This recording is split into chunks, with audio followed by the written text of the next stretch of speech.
तो अपन बेटी से बातचीत होता, बेटी क्या कहती है आप देखें और आनंद लें। का हाल बाबूचिया, तू ठीक बाड़ू ना? बाबूजी, जब तोहरा के पहले रिश्ता ठीक आवत रहे तो तू समय काहे ना हमार विवाह करा देला? बुचिया, ओ समय तू इंटर में पढ़त रहलो, ओ समय तू मजबूत स्थिति में ना रहलो।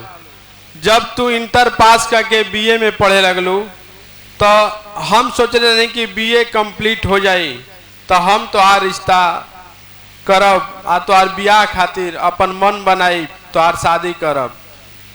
बुचिया, हमरा के ई लागत रहे कि तू बीए कर लेबू तो तोहार जीवन में कौनो ऐसा दिन आई संकट परेशानी का तो तू पूरी तरह से अपन जीवन के खुशी खुशी यापन कर सकबू।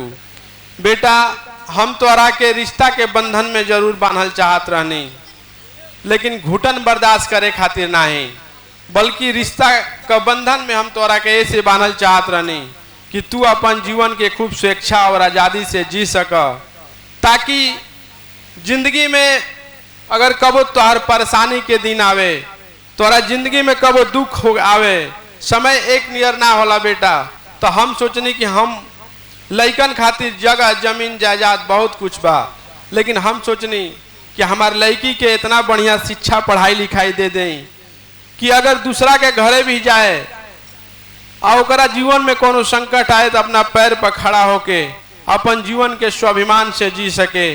बस यही खातिर हम वो समय तोहार शादी कैल उचित ना समझनी, और जब तोहार बीए कंप्लीट हो गई तो हम तोहार शादी कर देनी बेटा। तो नहीं है तोहार? ए जी, ये हमको कहाँ ला दिया? यहाँ न कूलर है न पंखा है, और ये भी नहीं है तो इनके यहाँ एक फ्रिज भी नहीं है कि मैं ठंडा पानी पीऊं। और ऐसे घर में तो हमारे यहाँ बुफेलो रहते हैं। अरे सब व्यवस्था हो जाई, तनी सबर कर। ए पतो है, तू लंदन से आयल बड़ू तो के ना मालूम रहे कि हमार लड़का शहरी है कि गांव के? हम प्यार के चक्कर में पड़ गए और प्यार में हमको कुछ मालूम ही नहीं हुआ। ई बताओ, तोरा के हम शहर पढ़े खातिर भेजले रही कि बियाह करे खातिर? अब इनकर चिंता आप मत करिए, इनकर चिंता मुझ पर छोड़ दीजिए। हाँ, तू चिंता काहे न करबू। ए पतो है, अब तोहर रहला 4 दिन ना भइल, एतना ना बोले के। ई तोहर ससुरा न ह, आ ई तोहर भसुर लगी हन। माई, तू ढेर पतो वाली मत बन।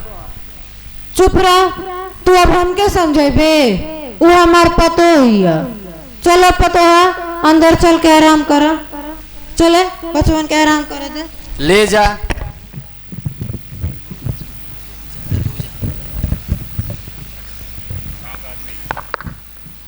आओ चाचा, कैसे होइल? कुछ काम बा का? हो ठीक बकुल। ए बचवा, एगो बात सुननी, तमार रह ना गइल। का चाचा, का सुन लेला ह? सुननी कि तार छोटका बेवा कोनो के भगा के लियल बा। ई तो ऐसे के कलस, तनी बताव त। देख बचवा मोहन, हम झगड़ा करावे खातिर ना आईनी, हम तो तोर पूरा परिवार के अपन घर नहीं मानना, यही से पूछे डायरेक्ट तोर घरे नी। चाचा, उ लड़की भगा के लिए आइल बा, ई तो के पता चल गइल ह, आ ओकर दरोगा में बहाली भइल बा, ई ना पता चलल ह। हमसे क्या मतलब बा? ई दुनिया से जौन सुननी तौन तो से पूछनी। ए चाचा, तोहरो खाली इहे काम ह, एने का बात ओने कइल, आ ओने का बात एने कइल, ना सुधरब तू। ए बचवा, हम इंस्टाग्राम में लिलियाला संतोष पागल नहीं, हमारा पास इतना खाली समय नहीं खे, बड़ी काम बा हमरो जी में। अच्छा चलो चाचा, बाद में मिलल जाई। ठीक बा।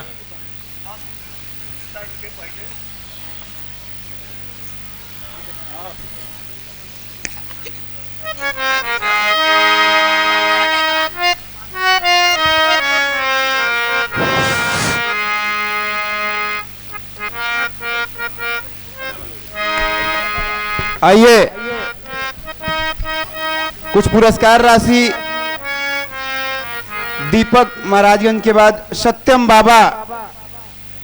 बाबा के तरफ से 101 रुपया, रविकांत, क्या नाम है पूरा,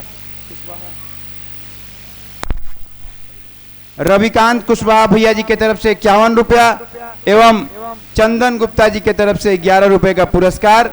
आप तमाम महानुभावों का हार्दिक स्वागत अभिनंदन। अब आइए छोटा सा दृश्य तंची सा कॉमेडी छोट छोट बच्चन के बाबू के देख ली 2 मिनट के बाटे, फिर हम कहानी के ले चलब। कहानी हमनी का कोशिश बाटे कि इतना ऐसा बनावल जाओ कि आप सबके अच्छा लागत रहे, बीच में बोर मत हो की जा, ऐसा मतलब कि का कुल करत न स, तो हमेशा माहौल अच्छा बना रहे, हंसी मजाक, थोड़ा सा प्यार मोहब्बत गम सब अच्छा ऐसे ही बना रहे। यही के चलते वो कॉमेडी का छोटा सा सीन हम दृश्य फरमावे जाते नहीं, आप लोग ध्यान दे जा, ऐसे ही देखत रह जा। हमरा संगे एक बार जयकारा लगाई जा, बोलिए दुर्गा मैया की। हाँ, एक छोटा सा अलग से कॉमिक, बहुत छोटा सा एगो कॉमिक बाटे, कॉमेडी बाटे, तनकी सा देख ले जा, फिर हमनी का कहानी के तरफ चलो जा। हाँ, अब कॉमेडी देखी तोले दुर्गो तैयार हो तो ना उनको एगो डांस बा। अब देखो दुर्गो बाबा नचियन तो कैसन लागी। हमनी का कोशिश बा कि एकदम एजा विलक्षण तरीके का कला ये दिखावल जाए, सबके आज नचावल जाए। आप लोग देखिए, आनंद उठाई। हमसे बोली मत, होनी हटी। देखो तू नाराज आ मुंह फुला के रहेलू तो लागेला कि हमर आधा अलंग में लकवा मार देले बा। आपो तो खूब बात बनावे जानीला। ना हो, हम तोरा के हमेशा मुस्कुरात देखल चाहत बनी। का बात बा बताओ। तो हमारे एगो काम कर दी। अरे तोहर एगो का तोहरा खातिर हम पनरोहा में कूद के जान दे दे। बताओ का बात बा। पंद्रोहा में कूदला का जरूरत नहीं के, बस खाली आप इस घर का बंटवारा करवा दें। अबे ई कुल बाबूजी से कहल ठीक नहीं खे। बोला देखी, हम अपन जिंदगी बध के ना जी सकीला, हम आजाद से जियल बनी, आजाद से जियब। ठीक बा, तू कहत बालू तो हम जात नहीं, भैया से बात करत बनी। हाँ तो ठीक बा, हम जाता नहीं पैकिंग करे, कल जाऊं के ना बा। ठीक बा, तू जा दे, तैयार होख, हम बात करत नहीं। ठीक बा।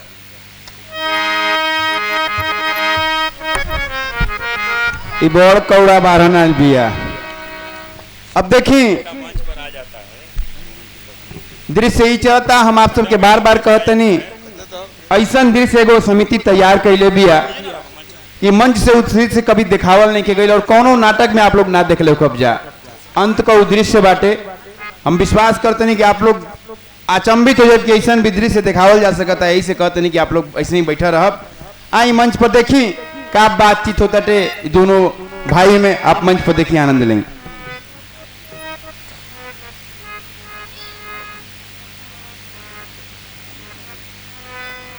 भैया हमने के काल है जाए के बा, सोचे तनी कि घर खेत का बंटवारा हो जाए तो निक हो जाए। काहे मोहन, ई काहे कहता लगो रो, कुछ परेशानी बा? आए हमसे कुछ गलती भइल हुई तो बता देता। तू घर बाटे के काहे कहता ल, औरी कोनो दिक्कत बा तो बता द, तोहरा खातिर हम बहुत कुछ कहले बानी। का बाटे के बात होता हो, कौन चीज का बंटवारा? आप देख रहे हैं मंच पर बंटवारा का दृश्य चलत अटे। बाप भाई बेटा सब मौजूद बा, पत्नी भी मौजूद बिया और माई भी मौजूद बिया। बंटवारा का दृश्य आप देखी, आनंद उठाई। मैक्सिमम आधा घंटा का और कहानी बा, आप लोग देखत रह जाए। ऐसे ही बहुत आशीर्वाद आप सबको मिलत, ऐसे मिलत रहे, आनंद नहीं जा। बंटवारा का दृश्य